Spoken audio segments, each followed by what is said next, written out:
Donald Trump elected president, Mike Braun's decisive gubernatorial victory, plus Todd Rokita reelected, and more. From the television studios at WFYI, it's Indiana Week in Review for the week ending November 8th, 2024.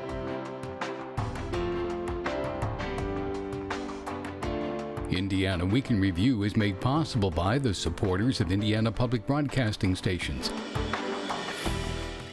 This week, Donald Trump won a sweeping victory to return to the White House, likely winning the popular vote as well as the Electoral College for the first time in his 3 runs for president. In Trump's victory remarks, he called his run the greatest political movement of our time and pledged to help the country heal. Exit polling shows that Trump improved his margins from 2020 with nearly every demographic group, while on track to win more states than he did in 2016. In Indiana, Trump appears headed toward a bigger margin of victory than 2020, and one that matches and possibly even slightly improves on his 2016 win. Are you surprised at Trump's decisive victory? It's the first question for our Indiana Week in Review panel. Democrat, Ann DeLaney. Republican, Mike O'Brien. Oseye Boyd, editor-in-chief of Mirror Indy. And Niki Kelly, editor-in-chief of the Indiana Capital Chronicle. I'm Indiana Public Broadcasting State House Bureau Chief Brandon Smith. Mike, I think this always felt like a coin flip, so are you surprised that Trump won the way he did? I think everyone's surprised, including Donald Trump. I mean, they were planning on, being in the middle of a recount in suburban Philadelphia today, not planning a transition that they were able to start planning on Tuesday night.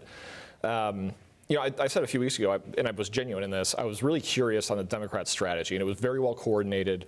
We haven't seen a better organized Democratic Party in Indiana in some time. Funded, good candidates, certainly coordinated message on social issues. Clearly abortion was the tip of the spear on the messaging. And I was curious if that was going to work. And that strategy was based, I think, in red places, Oklahoma, Kentucky, Ohio, that overwhelmingly passed abortion protections and protected women's rights. So I don't think Democrats got voter preferences wrong. I think what they got wrong was voters' willingness to be motivated by those enough to elect Kamala Harris.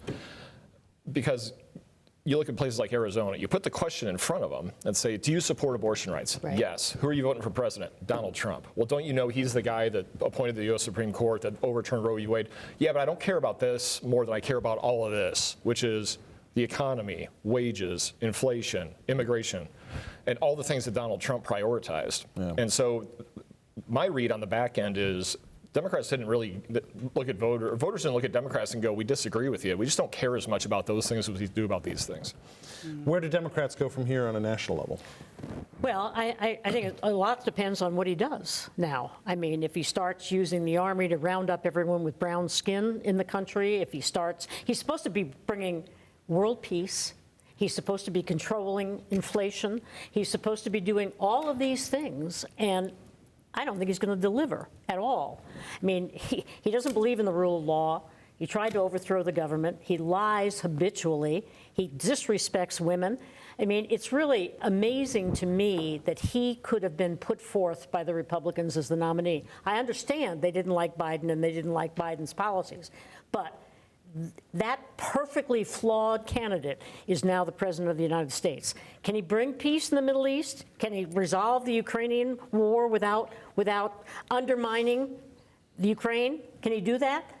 Can he control inflation? Can he do all the things he's promised people? The answer is no. The good news is it's not theoretical. We're going to find out. Yeah, we are going to find out. And that does make a difference for what happens from here, because the off-year election for Republicans could not be. But if you spend the next 2 years talking about rounding up people on trains and deporting them, and that better happen then, or people are going to look at you in 2026 and go, what are you talking about? Yeah.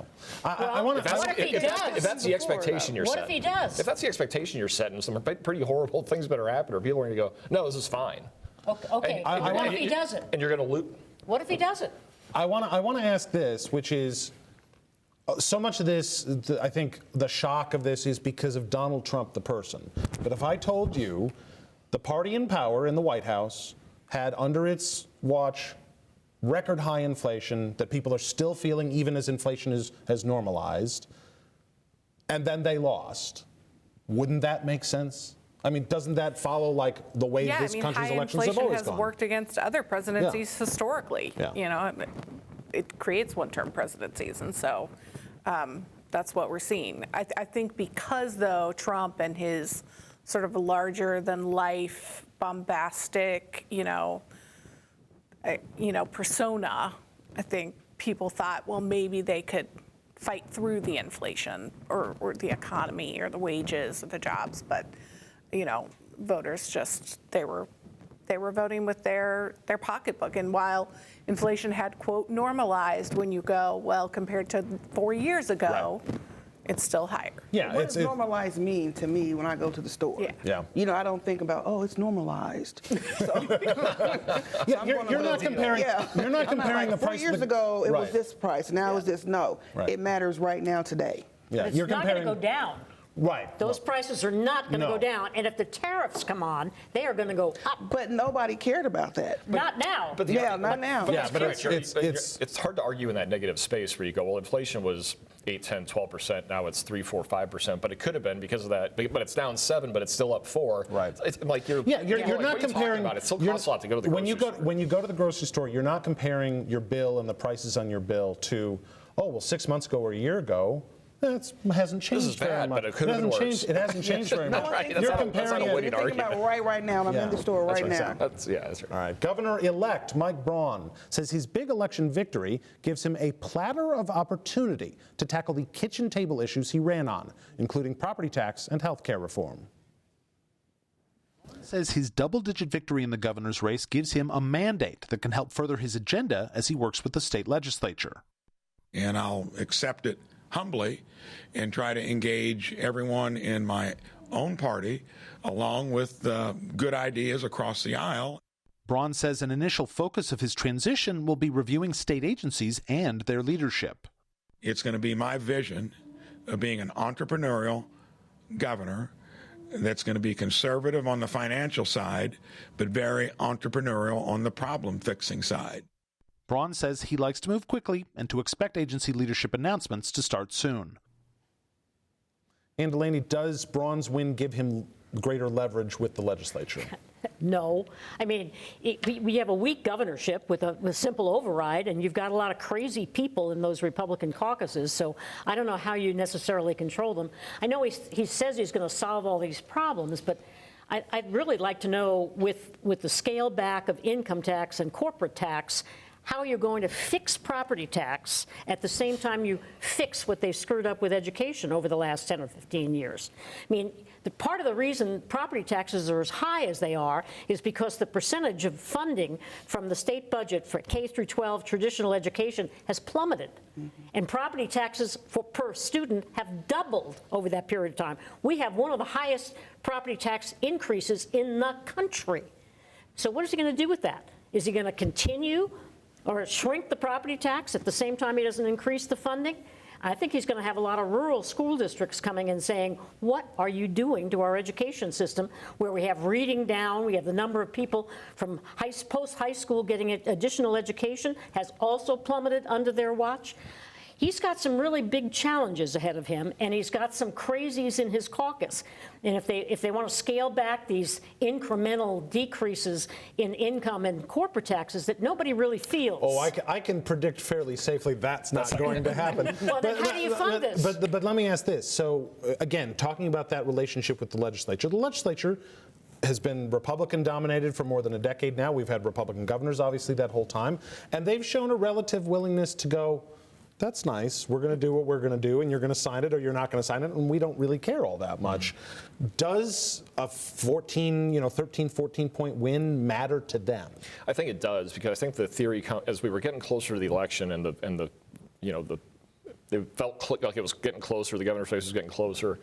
I know the House Republican campaign committee was worried about losing the Zionsville seat, the Carmel seat, probably the Brownsburg, the Brownsburg seat. And that one's still up, and that one is still technically up in the air. 66 votes, I think.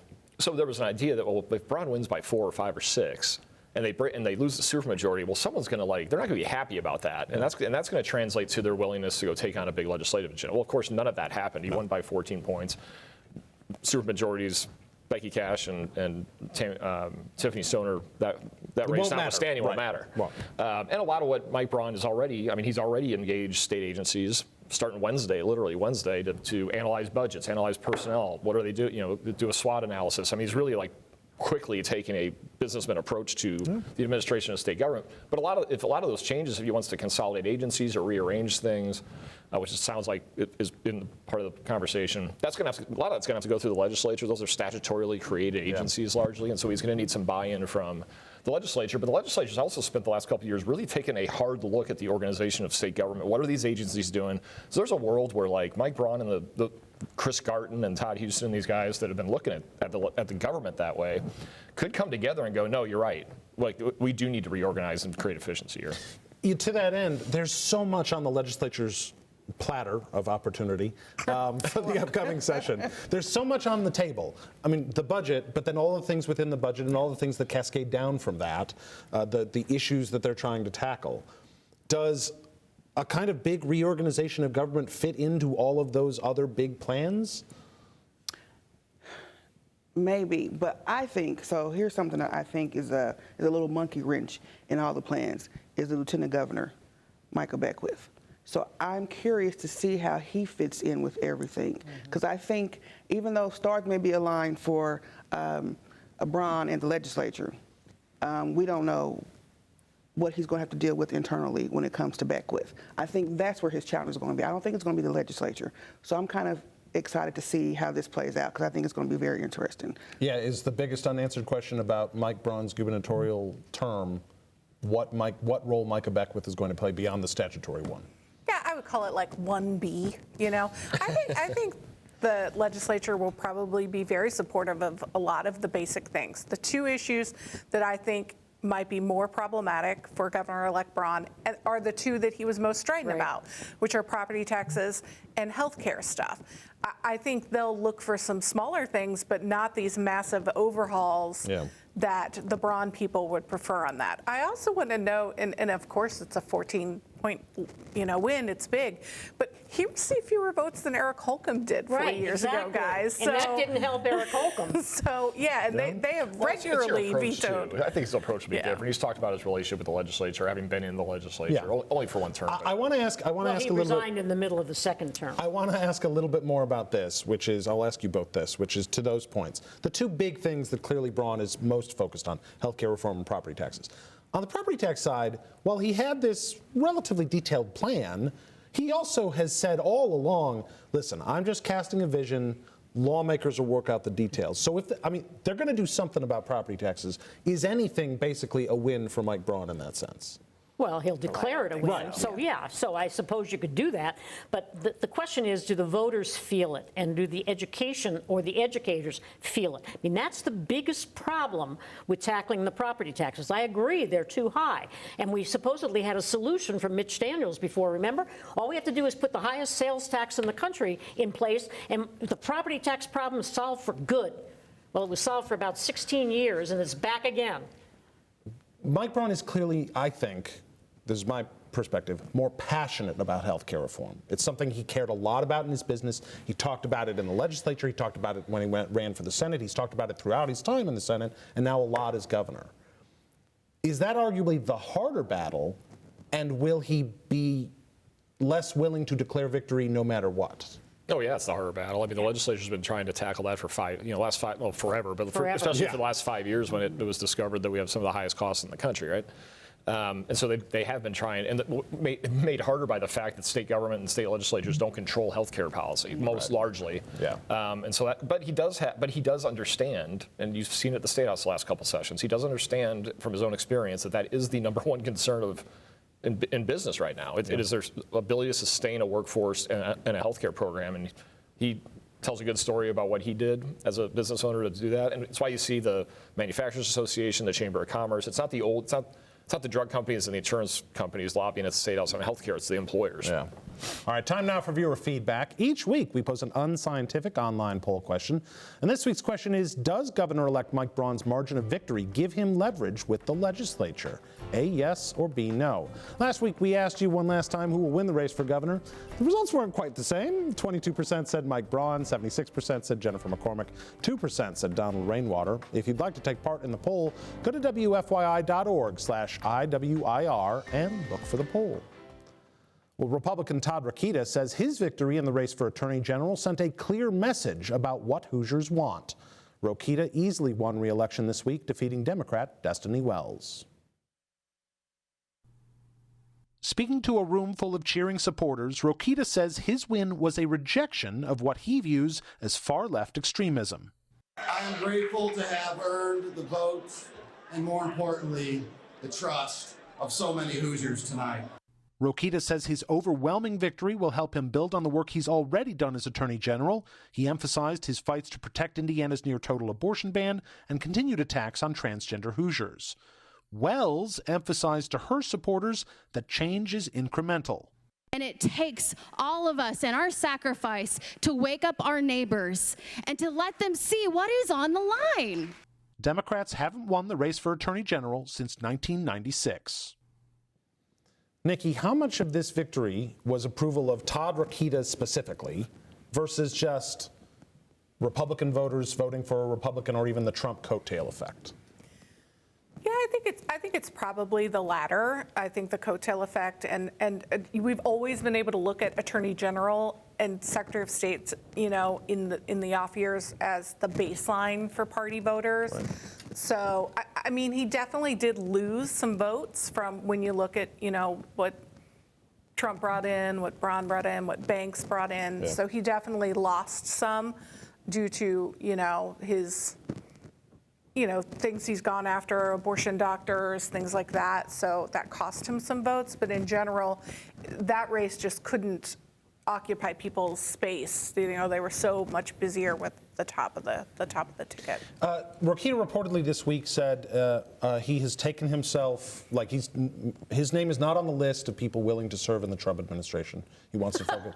He wants to focus on Indiana. I mean, Todd Rokita is absolutely the sort of person that would make sense for a Trump administration. I don't mean that as derisively as you probably think of it, Ann, but are you surprised that Rokita is not wanting to go to the federal level? That's the thing to say, right? You say you want to stay here and you're all about Indiana, but when the offer comes, it's what you actually do. So I don't expect him to not say that. Well, we'll just see what actually happens, though, because I believe if he gets the offer, he will go. He couldn't be that lucky. What do you think Todd Rokita imagines for his future now? I don't think he wants to be Attorney General He's not forever. really reading me in on that. You and he aren't chatting all the time? So if you look at what are the next opportunities? U.S. Senate race in 28, presumably Braun runs for re-election. 2032 is maybe your next gubernatorial opportunity, an open seat. I think it's smart to run for re-election for Attorney General to stay in the mix. Unlike the other statewide offices, you can stay in Attorney General for as long as they keep re-electing you. Ask Lindley Pearson that. Presumably Braun runs for re-election. Do you presume Mike Braun runs for re-election? No, I don't. I mean, his track record has been, he didn't finish his term in the legislature. He ran one time for Senate. He's the oldest governor ever elected. No, I see him as one term, and I think that's what Rokita has his eye on. And this is all about the Trump wave. I mean, if you could have put him up, just like the abortion question, up by itself, he would have lost because he's been a disgrace to the state. That was really the Diego has. theory, too, though. Yeah. Like, you threw a lot of mud at Diego, and it didn't work. This was a little more well-funded than the race against Diego. Yeah, a little bit it's more buried. It's buried in the ballot. It's buried, but the Secretary of State's race wasn't. No, well, it let's see what happens to the next Secretary of State's race. Yeah, that's true. When there won't be anything above the ticket on that right, because there's no Senate race in 26. All right, well, the Indiana House and Senate appear headed for the status quo after this year's election results, with Republicans maintaining the supermajorities in both chambers. The Senate headed into the 2024 election split 40-10 between Republicans and Democrats. Half the chamber was up for election this year, and none of those seats changed political hands. There will be 2 new members of the Senate. One Democrat lost re-election in the primary, and one Republican incumbent opted not to run again. The House had been split 70-30 the last 2 years, and unofficial county results have it headed for the same balance for the next 2. Democrats had been targeting a few seats, particularly in suburbs around Indianapolis, hoping to flip 4 and break the GOP supermajority, but a good night for Republicans statewide helped ensure the supermajority will remain. Shia, given the Trump wave and all of that, are you surprised the state house races appear so unchanged? No, not at all. Not at all. What's been a supermajority of Republicans down the House for, what, seven election cycles now? Something like that. Yeah, since 2012. Since 2012. Yeah. So no, I'm not surprised. I mean, when you look at our state is very, very red with pockets of blue. Just what, 4? Gerrymandered in, yeah. Well, yeah. I don't know if you looked at a map after election day. You're going to zoom in pretty close to see any blue on it. Well, even I think even without the districting or redistricting as it is, I think the state is still pretty red. Democrats need to really convince people to get out and vote. Our voter turnout is abysmal. Right. But on the flip side, if more people come out and vote, does that mean they will vote for Democrats? Maybe not. Maybe our state still stays red. But we do need to get more people to vote. I think that's our biggest issue, and that could actually flip the legislature. That's why they changed the rules. Not a single.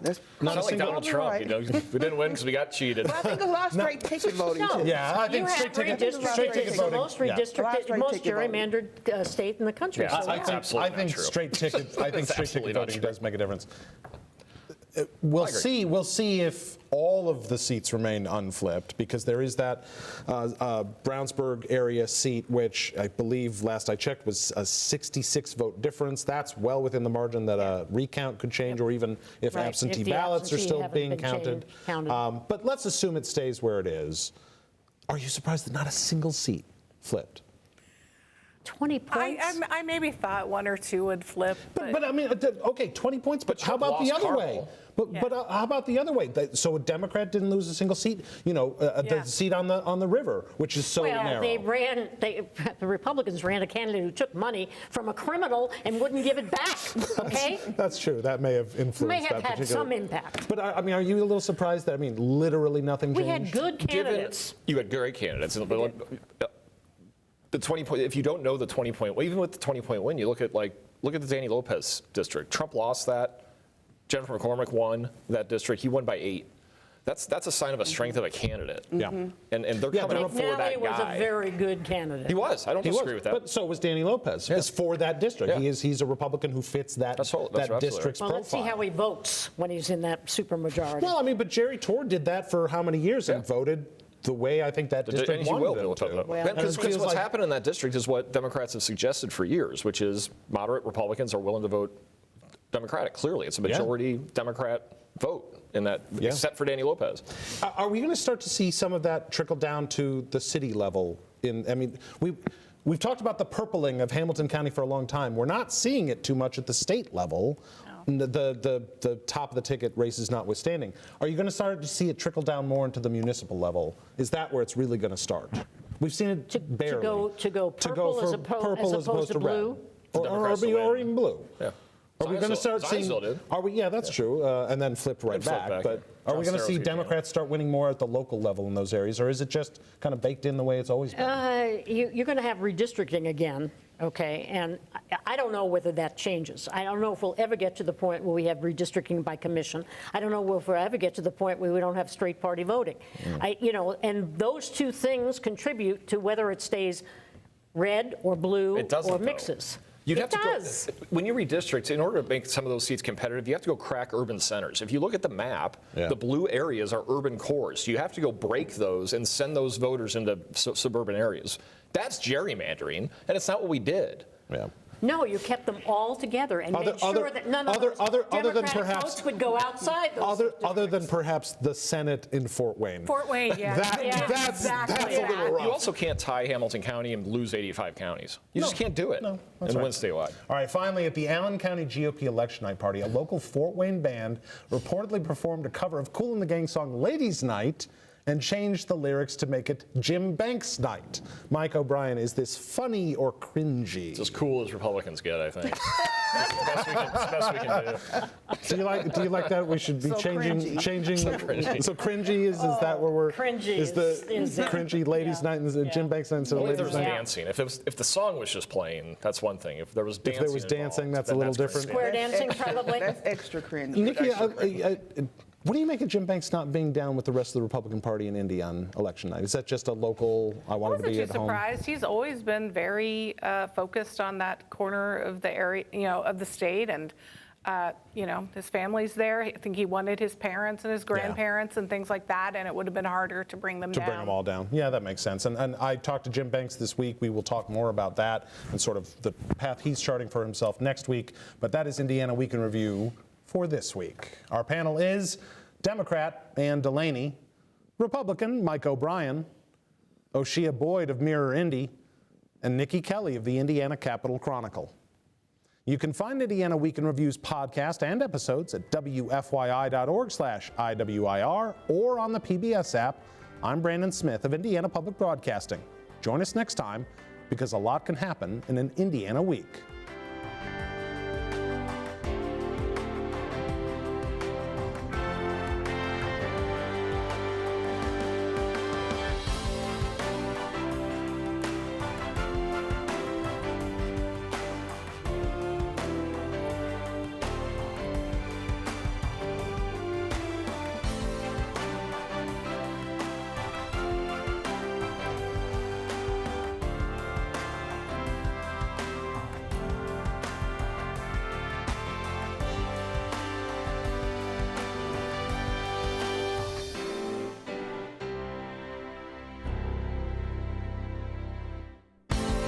The opinions expressed are solely those of the panelists. Indiana Week in Review is a WFYI production in association with Indiana's public broadcasting stations.